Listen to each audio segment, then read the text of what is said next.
আসসালামু আলাইকুম। আশা করি সবাই ভালো আছো। একটা শব্দের বানান খেয়াল করো। প্রাণী। তোমাদের বলতে হবে এই বানানটা শুদ্ধ আছে কিনা। আবার শ্রেণী বানান শুদ্ধ আছে কিনা। যদি দুটোই শুদ্ধ থাকে তাহলে বলতে হবে এই প্রাণীবিদ্যা এটা শুদ্ধ আছে কিনা। যদি তিনটাই শুদ্ধ থাকে তাহলে বুঝতে হবে এখানে বিশেষ কোনো নিয়মের কারণে মধ্যন কখনো দীর্ঘইকার হচ্ছে, কখনো হ্রস্বইকার হয়ে যাচ্ছে। আজকে আমরা বাংলা একাডেমি প্রণীত বাংলা বানানের নিয়ম দেখব, আর এটার অংশ হিসেবে মূলত তৎসম শব্দের বানানের নিয়ম দেখব। তৎসম শব্দের তৎ মানে তার, সম মানে সমান। এখানে তার সমান বলতে বোঝাচ্ছে সংস্কৃতের সমান। সংস্কৃত একটা ভাষার নাম। এই ভাষায় প্রচলিত শব্দগুলোই তৎসম শব্দ। মূলত প্রাচীনকাল থেকেই সংস্কৃত ভাষা আমাদের ধর্ম, দর্শন ও সাহিত্যের বাহন হয়েছে। আর এর মধ্য দিয়ে অনেক সংস্কৃত শব্দ বাংলা ভাষায় স্থান দখল করে নিয়েছে। এজন্য বাংলা ও সংস্কৃতির মাঝে এক গভীর সম্পর্ক বিদ্যমান। মূলত যেসব শব্দ সংস্কৃত ভাষা থেকে কোনো পরিবর্তন ছাড়াই বাংলা ভাষায় সরাসরি স্থান দখল করে নিয়েছে, সেই সকল শব্দসমূহকে তৎসম শব্দ বলে। আজকে আমরা এই তৎসম শব্দের বানানের নিয়মগুলো দেখব। দুইটা বানান খেয়াল করো, প্রাণী আর প্রাণীবিদ্যা। প্রাণী শব্দটা দীর্ঘইকার দিয়ে লেখা হয়েছে, আর প্রাণীবিদ্যা হ্রস্বইকার দিয়ে লেখা হয়েছে। কারণ প্রাণী শব্দটার জন্ম হয়েছে প্রাণ যোগ ইন প্রত্যয় যোগে, যেটা দীর্ঘইকারে রূপ নিয়েছে। তো নিয়ম হলো ইন প্রত্যয়ন্ত শব্দের দীর্ঘ ইকার এটা যদি সমাসবদ্ধ হয়, অর্থাৎ সমাসের মাধ্যমে নতুন করে শব্দ গঠন করে, তাহলে এই দীর্ঘইকারটা হ্রস্বইকার হয়ে যায়। যেমন খেয়াল করো, প্রাণী থেকে প্রাণীবিদ্যা। প্রাণীবিদ্যা প্রাণী বিষয়ক বিদ্যা, মধ্যপদ লোপে কর্মধারয় সমাস। প্রাণী তত্ত্ব একই রকম সমাসবদ্ধ শব্দ। প্রাণী বিষয়ক তত্ত্ব, প্রাণী থেকে প্রাণী তত্ত্ব হয়েছে। প্রাণী জগৎ একই রকম প্রাণী সম্পদ। সমাসবদ্ধ হওয়ার কারণে এটা দীর্ঘইকার হ্রস্বইকার হয়ে গেছে। আবার গুণী দেখো, গুণ যোগ ইন। আমাদের নিয়ম ছিল ইন প্রত্যয় সাধিত শব্দ হলে এবং এটা যদি সমাসবদ্ধ হয় বা সমাসের মাধ্যমে নতুন করে শব্দ গঠন করে, তো তাহলে দীর্ঘইকারটা হ্রস্বইকার হয়ে যাবে। গুণী দীর্ঘইকার আর গুণীজন হ্রস্বইকার। গুণী যে জন, গুণীজন সাধারণ কর্মধারয় সমাস। মন্ত্রী দেখতে তদ্ধিত প্রত্যয় মনে হলেও এটা কৃত প্রত্যয়। মন্ত্র যোগ ইন মন্ত্রী দীর্ঘইকার। তবে মন্ত্রী পরিষদ যখন বলা হচ্ছে তখন এটা হ্রস্বইকার হয়ে যাবে। মন্ত্রিসভা হ্রস্বইকার। খুবই গুরুত্বপূর্ণ বানান, দেখে রাখবে। কারা আবার গুজব রটাচ্ছে ঢাকার রাস্তায় সাঁতার প্রতিযোগিতার আয়োজন করা হবে। তোমাদের বলতে হবে এখানে কয়টা বানান ভুল রয়েছে। সাঁতার চন্দ্রবিন্দু হবে। প্রতিযোগিতা বানানটা দেখো, প্রতিযোগী দীর্ঘইকার হয়, তবে প্রতিযোগিতা হ্রস্বইকার হয়। একটা নিয়ম আছে, ইন প্রত্যয়ন্ত শব্দের সঙ্গে তা ত প্রত্যয় যদি যুক্ত হয় তাহলে এই দীর্ঘইকারটা হ্রস্বইকার হয়ে যায়। যেমন দেখো, কৃতি, কৃত যোগ ইন প্রত্যয় যোগে কৃতি হয়েছে। এর সাথে আবার ত প্রত্যয় যুক্ত হওয়ার কারণে দীর্ঘইকারটা হ্রস্বইকার হয়ে গেছে। দায়ী, দায় যোগ ইন দায়ী। তবে এর সাথে যখন আবার ত প্রত্যয় যুক্ত হয়েছে, এটা হ্রস্বইকার হয়ে গেছে। প্রতিদ্বন্দ্বী, দ্বন্দ্ব বানানটা খেয়াল রাখবে, দুটাতেই ব ফলা আছে। দুই পক্ষ সমান না হলে দ্বন্দ্ব হয় না, মনে রাখবে। দ্বন্দ্বের সাথে যখন তা প্রত্যয় যুক্ত হবে তখন দয় দীর্ঘইকার হ্রস্বইকার হয়ে যাবে। খুবই গুরুত্বপূর্ণ বানান, দেখে রাখবে। মন্ত্রী দেখেছি আমরা, মন্ত্রিত্ব তয় ব ফলা যুক্ত হওয়ার কারণে হ্রস্বইকার হয়ে গেছে। প্রতিযোগিতা দেখলাম, যোগী দীর্ঘইকার, প্রতিযোগিতা রস্বইকার। সহযোগী দীর্ঘইকার, সহযোগিতা রস্বইকার। কারণ এগুলো ইন প্রত্যয়ন্ত শব্দের সঙ্গে তা ত প্রত্যয় যুক্ত হয়েছে। ভালো বানান দেখে রাখবে। আবার খেয়াল করো, জীবন নামক অঙ্কটা বড় অদ্ভুত। এখানে বেশ কিছু ভুল আছে। সুখগুলো একসাথে হবে, দুঃখগুলো একসাথে হবে, বোঝাই যায় না হবে, যায় না আলাদা হবে ইত্যাদি। তো এখানে অঙ্ক বানানটা খেয়াল করো। এখানে দুইটা অঙ্ক লেখা দেখতে পাচ্ছ, একটা উয় ক, একটা অনুস্বার ক। বলো তো দেখি কোনটা শুদ্ধ? উয় ক শুদ্ধ। এবারে আমরা উ ও অনুস্বার ব্যবহারের নিয়মটা দেখব। দুইটা শব্দ খেয়াল করো, সঙ্গীত একটা অনুস্বার দিয়ে লেখা হয়েছে, একটা উয় গ দিয়ে লেখা হয়েছে। সংজ্ঞা একই রকম, অনুস্বার আর উয় গ দিয়ে। এখানে সবুজ কালিতে লেখা যেটা এটা শুদ্ধ, লাল কালিতে লেখাটা ভুল। সঙ্গীত সমযোগ গীত এভাবে শব্দটা গঠিত হয়েছে, এর জন্য অনুস্বার হবে। একটা নিয়ম আছে দেখো, সন্ধির ক্ষেত্রে ক খ গ ঘ পরে থাকলে খেয়াল করো, অহম এটা হলে সন্ধির পূর্বপদ, আর পূর্বপদের অন্তঃস্থিত মো বলতে হয়ের পরে যে মো দেখতে পাচ্ছ এটাকে বলে অন্তঃস্থিত। অন্ত মানে শেষ, পূর্বপদের শেষ বর্ণ যেটা, সেই বর্ণটা যদি মো হয় এবং এরপরে যদি ক খ গ ঘ এই চারটা বর্ণের যে কোনো একটা বর্ণ থাকে, তাহলে পূর্বপদের অন্তঃস্থিত মোটা অনুস্বারে পরিণত হবে। যেমন দেখো, অহম যোগ কার, এই মোটা অনুস্বার হয়ে গেছে, অহংকার হয়েছে। এরকম সংঘাত, সম যোগ ঘাত, মো অনুস্বার হয়ে গেছে।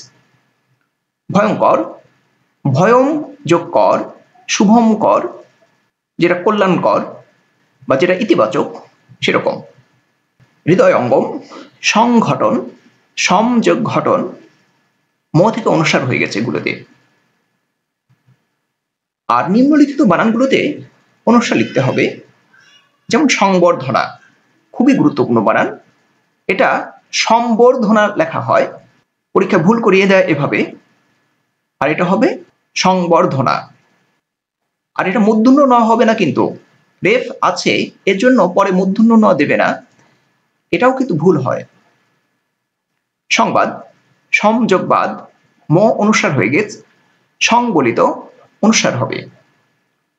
কিংবদন্তি খুবই গুরুত্বপূর্ণ বানান, এটা মন নিচে ব হবে না। সংগৃহীত, ফেসবুকে খুবই লেখা হয় সংগৃহীত পোস্ট, এবং বানানটা প্রায় ভুল হয়।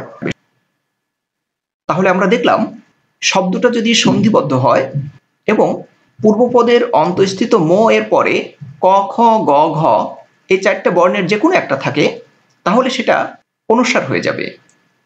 আর অন্যগুলোর ক্ষেত্রে সন্ধিবদ্ধ শব্দ না হলে উ হবে।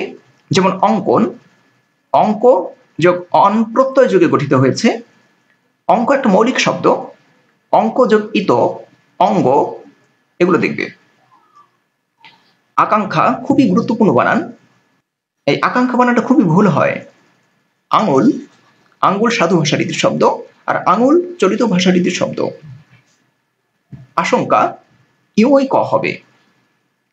কঙ্কর, খুব ছোট পাথরের টুকরোকে কঙ্কর বলা হয়। কলঙ্ক উই ক, কলঙ্ক যোগ ইত, কলঙ্কিত, প্রত্যয় সাধিত শব্দ। চোঙ্গা দেশি শব্দ, চলিত ভাষারীতিতে হবে চোঙা, আর সাধু ভাষারীতিতে চঙ্গা বলা হয়। দাঙ্গা মারামারি মূলত। পংক্তি কবিতার চরণ বা লাইন। পঙ্কজ পঙ্কে জন্মে যা, মূলত পদ্ম ফুল। পালঙ্ক ইউই ক হবে এগুলোতে। বাঙালি সাধু ভাষারীতির শব্দ, আর বাঙালি চলিত ভাষারীতির শব্দ। লঙ্গরখানা যেখানে বিনামূল্যে খাবার পরিবেশন করা হয়। শশাঙ্ক মানে চাঁদ। আমাদের কোম্পানিতে একজন ধৈর্যশীল ব্যক্তি প্রয়োজন, তোমার কি ধৈর্য আছে? তোমাদের বলতে হবে এখানে কয়টা বানান ভুল রয়েছে। ধৈর্যশীল বানান ভুল, কারণ এখানে অন্তর্জ এর সাথে জফলা দেওয়া হয়েছে। একটা নিয়ম আছে, রেফ এর পরে ব্যঞ্জন বর্ণের দ্বিত্ব হবে না। যেমন দেখো, ধর্ম, রেফ হলো রয়ের একটা রূপ। ধর্ম শব্দটা ভেঙে ফেলো, ধর্ম। তোমরা প্রথম ধর্ম যেটা মন নিচে ম যেটা দেখতে পাচ্ছ, ওখানে দুইটা ম আছে। দ্বিত্ব মানে দুইবার উচ্চারণ করা। তার মানে রেফ যদি ব্যবহৃত হয় কোনো শব্দে, তারপরে একই ব্যঞ্জন দুইবার উচ্চারণ হবে না, বা একটা ব্যঞ্জন দুইবার ব্যবহার করা যাবে না। যেমন দেখো, ধর্ম, ধরময় ওকার, ধর্ম। সূর্য, অন্তর্য জফলা হবে না, কারণ জফলাটা অন্তর্জরই একটা রূপ মাত্র। মূর্ছা, ছয় ছ হবে না, অচেতন হয়ে যাওয়া, অজ্ঞান হয়ে যাওয়া, মূর্ছা যাওয়া। মূর্ছনা, সুরের মূর্ছনা হয়, ছয় ছয় রেফ হবে না। বার্ধক্য, দয় ধ হবে না। কার্য একই রকম, সূর্য কার্য একই রকম বানান, অন্তর্য জফলা হবে না। কার্যালয় গুরুত্বপূর্ণ বানান, অন্তর্য জফলা আকার হবে না, কারণ জফলাটা অন্তর্জরই একটা রূপভেদ মাত্র। একই রকম অর্ধ, দয় ধ হবে না। ঊর্ধ্ব, এটা খেয়াল করবে, দীর্ঘ উ, ধয় ব, দন নিচে ধ নয় কিন্তু। কর্ম, দুটা ম হবে না।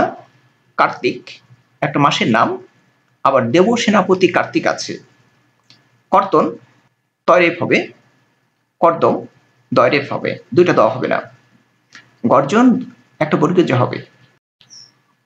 তার মানে রেফ এর পরে ব্যঞ্জন বর্ণের দ্বিত্ব ব্যবহার করা যাবে না। এরকম আরো বানান হতে পারে, সেগুলো তোমরা দেখে রাখবে। এরপরে নিয়ম দেখো, যেসব তৎসম শব্দে হ্রস্ব ই দীর্ঘ ই, হ্রস্ব ও দীর্ঘ উ উভয়ই শুদ্ধ, সে সকল ক্ষেত্রে হ্রস্ব ই, হ্রস্ব উ এবং তার কার চিহ্ন ব্যবহৃত হবে। যেমন কিংবদন্তি, খুবই গুরুত্বপূর্ণ বানান, আগে দীর্ঘইকার দিয়ে লেখা হতো, এখন হ্রস্বইকার লিখতে হবে। সূচিপত্র, আগে চয় দীর্ঘইকার লেখা হতো, এখন চয় হ্রস্বইকার লিখতে হবে। পদবী, হ্রস্বইকার লিখতে হবে, গুরুত্বপূর্ণ বানান। রচনাবলী, আগে লয় দীর্ঘইকার লেখা হতো, এখন হ্রস্বইকার দিয়ে লিখবো আমরা। এরকম আরো শব্দ আছে, শব্দাবলী, তথ্যাবলী, ব্যাখ্যাবলী, এরকম আরো বলি আছে। আবলি যুক্ত হলে সেটা হ্রস্বইকারই লিখবো আমরা। শ্রেণী, হ্রস্বইকার, মধ্যন দীর্ঘইকার দিয়ে লেখা প্রায়ই হয়, কিন্তু ভুল। যুবতী, তয় দীর্ঘইকার লেখা হতো, এখন হ্রস্বইকার লিখতে হবে। তরণী, খেয়া পারের তরণী নজরুলের কবিতা আছে, নৌকা মূলত। সরণী, ভুল হয়, দন্তস্বয় ম র মধ্যন দীর্ঘইকার দিয়ে দেওয়া হয়। সরণী মানে রাস্তা। ধরণী মানে পৃথিবী, মধ্যন ন দীর্ঘইকার হবে না। পল্লী, হ্রস্বইকার হবে। উর্ণা, উষা। পঞ্জি, মসি, মসি মানে কালী, মসিজীবী, মসিকে কেন্দ্র করে যিনি জীবিকা উপার্জন করেন তাকে বলে মসিজীবী। সুরের লহরী হয়। ধমনী নারী, বানানগুলো দেখে রেখো। পঞ্চম নিয়ম, তৎসম অর্থাৎ বাংলা ভাষায় ব্যবহৃত অবিকৃত সংস্কৃত শব্দের বানান যথাযথ ও অপরিবর্তিত থাকবে। অর্থাৎ যেসব শব্দ সরাসরি বাংলা ভাষায় স্থান করে নিয়েছে, ওগুলোর মাঝে আর কাটছাঁট করা যাবে না। যেমন চন্দ্র, সূর্য, গ্রহ, নক্ষত্র ইত্যাদি। শরীরের নয়, মনের অক্ষমতাই বড় অক্ষমতা। একটা প্রশ্ন ওঠে যে তৎসম শব্দ চেনার উপায় কি? সাধারণত দীর্ঘ ই, দীর্ঘ ও, রি এবং এদের কার চিহ্ন যুক্ত শব্দগুলো তৎসম হয়। মূর্ধন্য ন, মূর্ধন্য স, যুক্ত খ, এই বর্ণগুলো যদি কোনো শব্দে ব্যবহৃত হয়, সেই শব্দগুলো তৎসম হবে। তবে ব্যতিক্রম আছে, বোস্টম, কেষ্ট ইত্যাদি। এরপরে বিসর্গযুক্ত ও বিসর্গ সন্ধি সাধিত শব্দগুলো তৎসম হয়, কারণ বিসর্গ সন্ধিটা সংস্কৃত ব্যাকরণ থেকে এসেছে, এ কারণে এই শব্দগুলো তৎসম হবে। সংস্কৃত প্রত্যয় সাধিত শব্দগুলো সাধারণত তৎসম হয়, এবং তৎসম উপসর্গের মাধ্যমে যে শব্দগুলো গঠিত হয় সেগুলো সাধারণত তৎসম হয়। ব্যতিক্রম আছে। আবার বফলা মফলা কয়েকটা ফলা আছে, এই ফলাগুলো যুক্ত শব্দগুলো তৎসম। ব্যতিক্রম আছে জ্যোৎস্না এবং আরো কিছু শব্দ আছে। ব্যতিক্রম সব জায়গাতেই আছে, এগুলো একটু খেয়াল রাখবে। তবে এগুলো সাধারণ একটা নিয়ম বলা যায়। বেশিরভাগ ক্ষেত্রে এই নিয়মগুলো প্রযোজ্য হয়।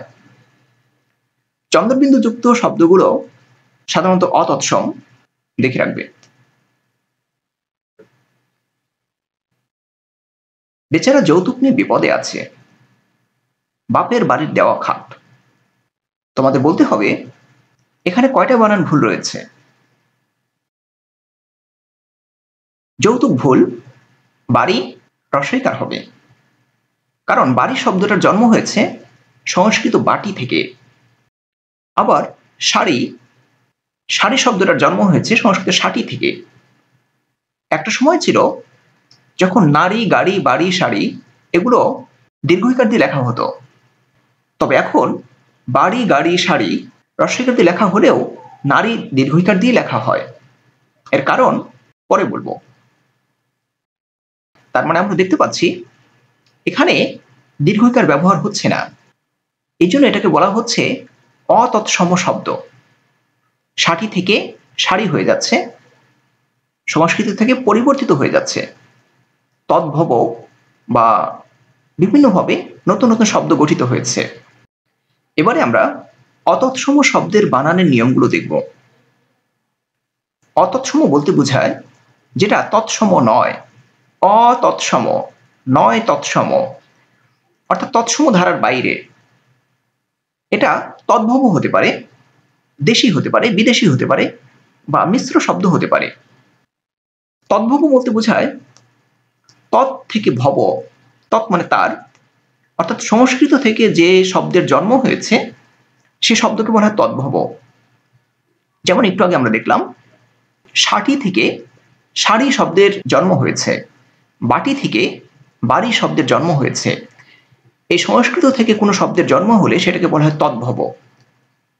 আর দেশি শব্দ বলতে আর্যরা এদেশে আসার আগে আমাদের স্থানীয় বাঙালিরা যে ভাষা বা যে শব্দ ব্যবহার করত সেগুলোকে বলা হয় দেশি শব্দ। আর বিদেশি বলতে বিভিন্ন দেশ থেকে যে শব্দগুলো এসেছে, যেমন ইংরেজি, ফার্সি বা অন্য যে কোনো ভাষা হতে পারে, অন্য যে কোনো ভাষার শব্দগুলো যে বাংলায় স্থান করে নিয়েছে, দখল করে নিয়েছে, আশ্রয় গ্রহণ করেছে, সেটাকে বলে বিদেশি শব্দ। আর মিশ্র শব্দ বলতে বাংলা ইংরেজি, বাংলা ফার্সি, আরবি ফার্সি, এই যে একাধিক ভাষার শব্দ একসাথে মিলিত হয়ে নতুন শব্দ গঠন করা, সেটাকে বলা হয় মিশ্র শব্দ। যেমন রাজা বাদশাহ, হাট বাজার ইত্যাদি। তো এরকম সকল অতৎসম শব্দে কেবল হ্রস্ব ই এবং হ্রস্ব ও এবং এদের কার চিহ্ন ব্যবহার করতে হবে। যেমন আরবি একটা ভাষার নাম, বাঙালি একটা জাতির নাম, হিন্দি একটা ভাষার নাম ইত্যাদি। স্ত্রীবাচক অতৎসম শব্দগুলো হ্রস্বইকার দিয়ে লিখতে হবে। চাচি, দাদি, নানি, মামি, মাসি, পিসি এগুলো পাগলি দীর্ঘইকার দিয়ে লেখা হতো, হ্রস্বইকার লিখতে হবে এখন। দাম্পত্য জীবনে অসুখী এক ব্যক্তিকে প্রশ্ন করা হলো, আচ্ছা ভাগ্যবান পুরুষকে ইংরেজিতে কি বলে? তিনি উত্তর দিলেন আনম্যারিড। এখানে ইংরেজি বানানটা খেয়াল করো, দীর্ঘইকার দিয়ে লেখা হয়েছে, কিন্তু আমাদের নিয়ম ছিল সকল অতৎসম শব্দগুলো হ্রস্বইকার দিয়ে লিখতে হবে। এজন্য বলা যায় এই বানানটা ভুল হয়েছে, এটা হবে হ্রস্বইকার, অর্থাৎ ইংরেজি বানান বর্গীয় জ হ্রস্বইকার হবে। কাহিনী বানানটা খেয়াল করো, খুবই ভুল হয়। শব্দটার জন্ম হয়েছে হিন্দি কহানি থেকে, এজন্য এটা হ্রস্বইকার লিখতে হবে, কারণ বিদেশি শব্দে দীর্ঘইকার ব্যবহার করার সুযোগ নেই। আসামি হ্রস্বইকার হবে, ইমান আরবি শব্দ, এ কারণে এটা হ্রস্বইকার হবে। 19 আগে দীর্ঘইকার দিয়ে লেখা হতো, এখন হ্রস্বইকার দিয়ে লিখব। টুপি পর্তুগিজ শব্দ, এ কারণে হ্রস্বইকারই লিখতে হবে। একটা আছে দাড়ি, একটা হলো দাড়ি, এটা হচ্ছে বিয়ার্ড, দাড়ি। যেটা চন্দ্রবিন্দু নেই এটা হচ্ছে এই যে দাড়ি, আর যদি চন্দ্রবিন্দু থাকে সেটাকে বলা হচ্ছে ফুল স্টপ, বিরাম চিহ্ন। দাবি রস্বইকার হবে, দিঘি রস্বইকার হবে। জমিদারি রস্বইকার। বেশি শব্দটা মনে রাখবে, বেশি দুই রকম হতে পারে, একটা দীর্ঘইকার একটা রস্বইকার। এই বেশি মানে অধিক বা অনেক। আর যদি দীর্ঘইকার হয় সেটা অর্থ হবে শব্দ বেশি বা বেশ ধারণকারী। তবে প্রতিবেশী শব্দেও দীর্ঘইকারই হবে। সকল আলী রস্বইকার হবে, সোনালী, রূপালী, বর্ণালী এগুলো দেখবে। বিয়ের পর এক নারী বলছে, তুমি কেন আগে বলনি যে তোমার রানী নামের কোনো বউ ছিল? ছেলে উত্তর দিচ্ছে, আমি তো আগেই বলেছিলাম যে তোমাকে রানীর মতো রাখবো। বানান ভুল আছে দেখে নিও। তো আমাদের আলোচনা হলো রানী বানানটা। আমরা প্রচলিতভাবে রানী দীর্ঘইকার দিয়ে লিখি, তবে এটা হবে রস্বইকার, রয়কার দন্তন রস্বইকার। দীর্ঘইকার দিয়ে লেখা হয়, মূর্ধন্য দীর্ঘইকার দিয়ে লেখা হয় সাধারণত, মনে রাখবে। মাস্টারি দন্তস্বয় ট হবে, হাতি রস্বইকার হবে। আনপ্রত্যন্ত শব্দের শেষে ওকার যুক্ত করা হবে। যেমন দেখো, করানো, বলানো, নামানো, পাঠানো এগুলো। পরবর্তী নিয়ম, শব্দের শেষে বিসর্গ থাকবে না। যেমন দেখো, কার্যত, মূলত, প্রধানত, বস্তুত ইত্যাদি। তো সাধারণত আমরা আগে এরকম ভাবে লিখতাম, একটা কার্যতর পরে একটা বিসর্গ দিয়ে রাখতাম, যেটা ভুল, এবং এটা প্রায় লেখা হয়, এখনো এই ভুলটা প্রচলিত আছে। তবে পদমধ্যস্থ বিসর্গ থাকবে। যেমন শব্দের মাঝে যদি কোনো বিসর্গ ব্যবহারের প্রয়োজন হয়, তো সেটা অবশ্যই ব্যবহার করতে হবে। তবে বিসর্গ ছাড়া লিখলেও যদি শব্দটার অর্থ ঠিক থাকে, তাহলে সে বিসর্গ বর্জন করা যেতে পারে। যেমন দুস্থ, বিসর্গ দিয়েও লেখা যায়, বিসর্গ ছাড়াও লেখা যায়। দুস্থ অর্থ অভাবগ্রস্ত, মূলত দরিদ্র। নিস্পৃহ, স্পৃহা নেই যার। আচ্ছা জলিল, বিদ্যুৎ আবিষ্কার না হলে টেলিভিশন কেমনে দেখতে? উনি উত্তর দিচ্ছেন, অনেক সহজ, মোমবাতি চালিয়ে দিতাম। তোমাদের প্রতি প্রশ্ন হলো, টেলিভিশন বানান এখানে ঠিক আছে কিনা? একটা নিয়ম আছে, ইংরেজি ও ইংরেজির মাধ্যমে আগত বিদেশি এস। ইংরেজি বলতে ইংরেজি ভাষার মাধ্যমে সরাসরি আমাদের ভাষায় এসেছে এরকম শব্দ, আবার ইংরেজির মাধ্যমে আগত, যেমন গ্রিক, ল্যাটিন বা অন্য কোনো ভাষার শব্দ যেটা ইংরেজির মাধ্যমে আমাদের হাতে এসেছে, আমাদের ভাষায় স্থান করে নিয়েছে, এরকম শব্দের এস এর জন্য দন্তস্ব ব্যবহার করতে হবে। এবং S H, S I O N, double S I O N, T I O N এগুলোর জন্য তালব্যস্ব ব্যবহার করতে হবে। যেমন দেখো, সিক, এস এর জন্য দন্তস্ব নিয়েছি, এখানে যদি কেউ তালব্যস্ব লেখে তাহলে ভুল হবে। ফেমাস, এস নিয়েছি, এর জন্য দন্তস্ব ব্যবহার করা হয়েছে। তবে দেখো, টেলিভিশন, এস আই আছে, আমরা বলেছি S H, S I O N, double S I O N, T I O N এর জন্য তালব্যস্ব ব্যবহার করতে হবে, এর জন্য এটা টেলিভিশনের তালব্যস্ব হয়েছে। সেশন বানানটা দেখো, এস এর জন্য দন্তস্ব নিয়েছি, আর double S I O N এর জন্য তালব্যস্ব নেওয়া হয়েছে। Termination, T I O N এর জন্য শন হয়েছে, তালব্যস্ব নেওয়া হয়েছে। তার মানে একটা এস থাকলে দন্তস্ব, আর S H, S I O N এগুলো থাকলে তালব্যস্ব ব্যবহার করব আমরা। অচল, ল এর নিচে যেটা দেখতে পাচ্ছ, এটাকে বলা হচ্ছে হস চিহ্ন। তবে এখন এই হস চিহ্ন যথাসম্ভব বর্জন করতে হবে। যেমন দেখো, কল কল করলেন, চট, এই ট এর নিচে আগে একটা হস চিহ্ন দিয়ে দেওয়া হতো, টাক, টন এগুলোর নিচে। তবে এখন যদি কেউ এই হুক এর কয়ের নিচে যদি হস দেয় তাহলে ভুল হবে। বললেন, দন্তনের নিচে যদি হস দেয় তাহলে ভুল হবে। তবে একটা কথা মনে রেখো, যখন আমরা শব্দের উচ্চারণ লিখব তখন কিন্তু অবশ্যই হস চিহ্ন দিতে হবে। শব্দের উচ্চারণ লেখার সময় যদি কেউ হস চিহ্ন না দেয় তখন কিন্তু ভুল হবে, কেটে দেওয়া হবে, এটা অবশ্যই মনে রাখবে। তবে অর্থ বিভ্রান্তির সম্ভাবনা থাকলে বা ভুল উচ্চারণের আশঙ্কা থাকলে হস চিহ্ন ব্যবহার করা যেতে পারে। যেমন দেখো, উহ, বাহ, যাহ, কারণ এগুলোতে হস চিহ্ন না দিলে বাহ বা যাহ উচ্চারণের সম্ভাবনা থাকে। এই জন্য এই ধরনের শব্দগুলোতে হস চিহ্ন ব্যবহার করব। পরবর্তী নিয়ম দেখো, তৎসম শব্দের মতো অতৎসম শব্দেও রেফ এর পরে ব্যঞ্জনবর্ণের দ্বিত্ব হবে না। আমরা এর আগে দেখেছিলাম সূর্য, কার্য এই শব্দগুলোতে রেফ এর পরে ব্যঞ্জনবর্ণের দ্বিত্ব হয়নি, আর এখানেও রেফ এর পরে ব্যঞ্জনবর্ণের দ্বিত্ব হবে না। যেমন কর্য আরবি ভাষার শব্দ, মূলত ঋণ করা। কোত্তা হিন্দি কুর্তা থেকে এসেছে। মর্দ জোয়ান মর্দ, বীরপুরুষ বলা যায়। এখানেও ব্যঞ্জনবর্ণের দ্বিত্ব হবে না, অর্থাৎ এই ব্যঞ্জন বর্ণ বর্গীয় জ দুইবার উচ্চারণ হবে না, তয় ত দুইবার উচ্চারণ হবে না, দুইটা দ উচ্চারণ করা যাবে না। সর্দার দলনেতা, মর্দ সর্দার দুটাই ফার্সি শব্দ। এগুলোর ক্ষেত্রে রেফ এর পরে ব্যঞ্জনবর্ণের দুইবার উচ্চারণ করা যাবে না, মর দো একটা দ ব্যবহার করব। সময় যখন খারাপ যায়, মশাও তখন কানের কাছে এসে বলে, ভাইয়া একটা গান শোনাই।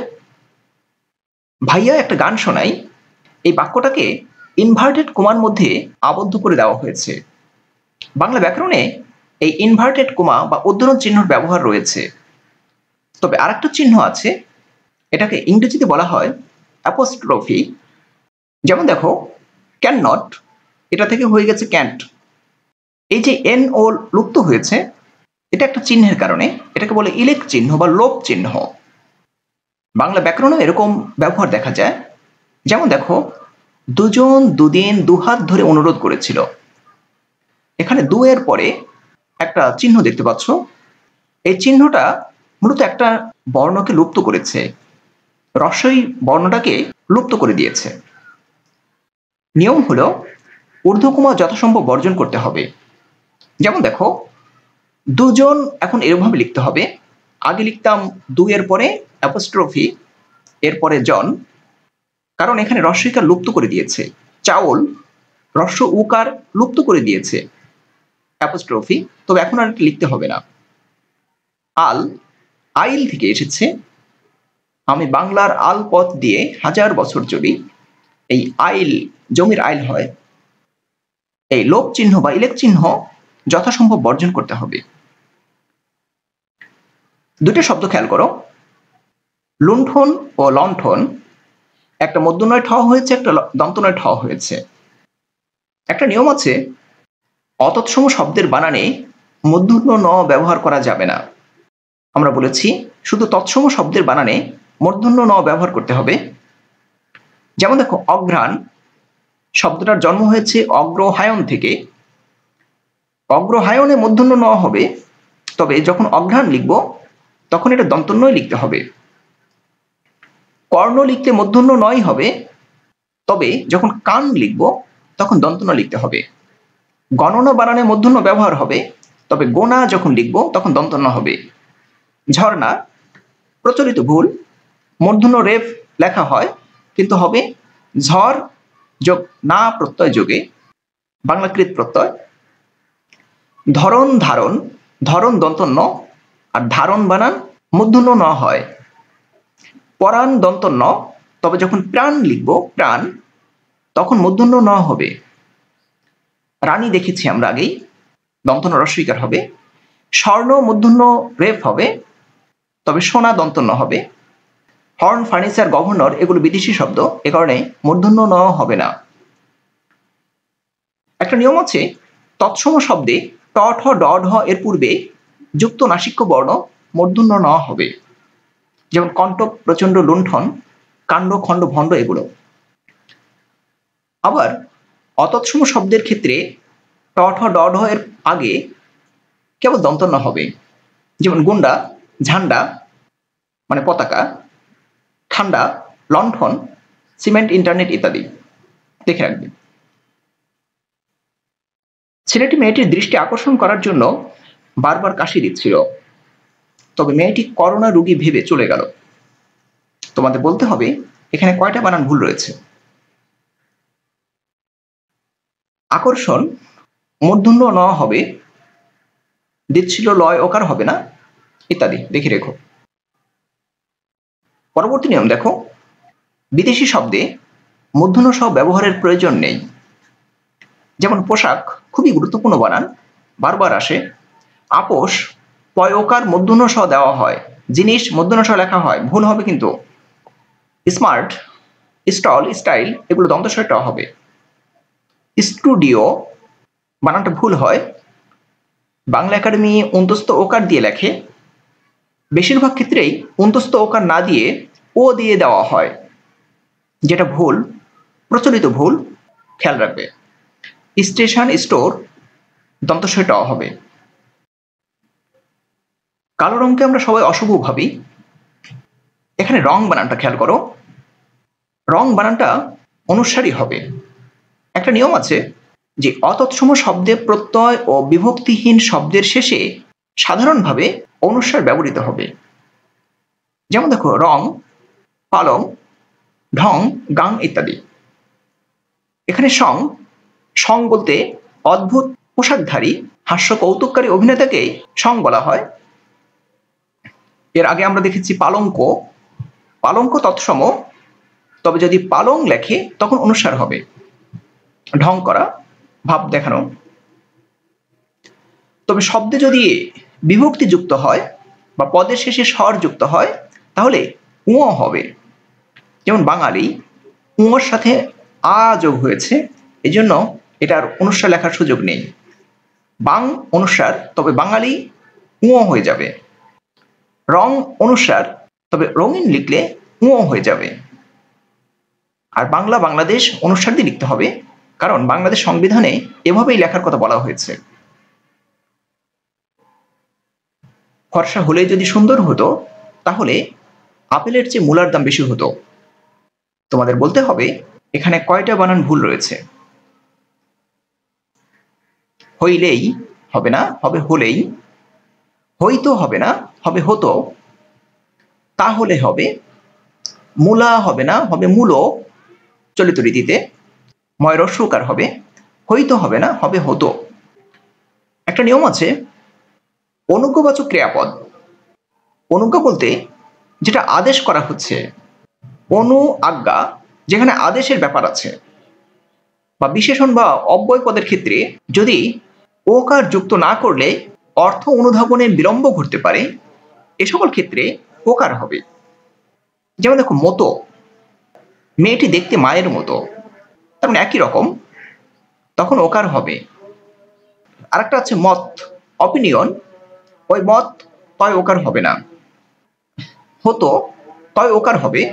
আরেকটা হচ্ছে আহত, নিহত, ওই ক্ষেত্রে তয় ওকার হবে না। একটা হচ্ছে হলো, আর একটা হলো হল, হল মানে লাঙল, আর হলো ওকার হবে। কেন মানে ক্রয় করো, দন্তন ওকার হবে। ভালো, লয় ওকার হবে, কারণ ভাল একটা শব্দ আছে, ভাল মানে কপাল, এই ছিল মোর ভালে, এই আমার কপালে ছিল। আর কালো, কাল আমি যাব, ওই কাল ওকার হবে না। আর কালো হলে ওকার লিখতে হবে। আল, বাংলার আল পথ দিয়ে, এই আল ওকার হবে না, তবে এই আলো লিখলে ওকার হবে। করাত, বাঁশ কাঠ কাটার একটা যন্ত্র, ওটার ক্ষেত্রে ওকার হবে না, তবে করাতো, তিনি এটা করাতেন বা করাতো, এটা ওকার হবে। অর্থাৎ বিশেষ ক্ষেত্র ছাড়া ওকার ব্যবহার করা যাবে না।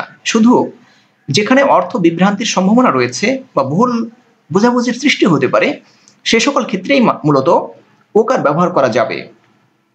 আর আমরা প্রচলিতভাবে সাধারণত এগুলোর ক্ষেত্রে ওকার ব্যবহার করি, যেটা ভুল। খুবই গুরুত্ব দিয়ে মনে রাখবে, অহরহ এই ভুলগুলো করা হয়। ছিল ওকার দেওয়া হয়, করলো ওকার দেওয়া হয়। যেন, কেন, তুমি কেন এটা করলে, কি জন্য করলে, আছো ওকার দেওয়া হয়। এগুলো হবে না। যত, তত, কত, শত এগুলো ওকার হবে না। খুবই গুরুত্ব দিয়ে মনে রাখবে, অহরহ ভুল হয় এগুলো। wake up with determination, go to bed with satisfaction. প্রত্যয় নিয়ে জেগে ওঠো, সন্তুষ্টি নিয়ে ঘুমাতে যাও। বানান মনে রাখার সবচেয়ে ভালো উপায় হলো ভালো লেখকের বই পড়া এবং মনোযোগ দিয়ে দেখা, বানানগুলো দেখা। আমরা অহরহ ভুল করে যাচ্ছি, সচরাচর ভুল করে যাচ্ছি। অবশ্যই একটা অভিধান কিনে নেবে, বাংলা একাডেমির বাংলা অভিধান কিনে নেবে এবং যে শব্দটাই খটকা লাগে সেই শব্দটা দেখে নেবে। এছাড়া বানান মনে রাখার ভালো উপায় নেই। ভালো লেখকের বই পড়া, পত্রিকা পড়া যেতে পারে, যে বানানটাই খটকা মনে হয় বা কঠিন বানানগুলো লেখা যেতে পারে বারবার। পাঠ বিষয়ে কোনো সমস্যা থাকলে বা কোনো প্রশ্ন থাকলে এটা কমেন্ট বক্সে জানাবে। আর প্রথম প্রশ্ন ছিল গাড়ি, বাড়ি, শাড়ি এগুলোর সবগুলোর রস্বইকার হলো, নারী কেন হলো না? কারণ হলো নারী যদি রস্বইকার দিয়ে লেখা হয় এর অর্থ হয় যে পারি না। যার দেখতে নারী তার চলন বাঁকা। এই নারী মানে পারি না, করিতে নারী পার, আমি তাকে পার করতে পারি না। আর নারী দীর্ঘইকার লিখলে হয় তখন হবে রমণী ইত্যাদি। তার মানে নারী রস্বইকার দিয়ে লিখলে এর অর্থ পরিবর্তিত হয়ে যায়। এজন্য যে সকল শব্দের দীর্ঘইকার দিয়ে না লিখলে অর্থ পরিবর্তিত হয়ে যায় বা অর্থ বিভ্রান্তির সম্ভাবনা থাকে সেগুলোতে দীর্ঘইকারই রাখা হয়েছে। আর অন্যগুলোর ক্ষেত্রে তৎসম শব্দ হওয়া সত্ত্বেও বেশিরভাগ ক্ষেত্রেই রস্বইকার দিয়ে লেখা হচ্ছে। তোমরা মনোযোগ দিয়ে বানানগুলো দেখবে এবং চোখ কান খোলা রাখবে এবং বিশেষত আশেপাশের সাইনবোর্ড, ব্যানার বা বিভিন্ন জায়গায় অফিস আদালতের নামগুলো যে ভুলভাবে লেখা হয়েছে সেই বানানগুলো একটু মনোযোগ দিয়ে দেখবে এবং এগুলোর একটা নোট রাখবে। তোমাদের সবার জন্য শুভকামনা রইল। সবাই ভালো থেকো। পরবর্তী ক্লাসে দেখা হবে। আমরা আগামী লেকচারে নত্যবিধান ও সত্যবিধান নিয়ে কথা বলবো। ওইভাবে প্রস্তুতি নিয়ে থাকবে। সবার জন্য শুভকামনা ও ভালোবাসা রইল। আসসালামু আলাইকুম।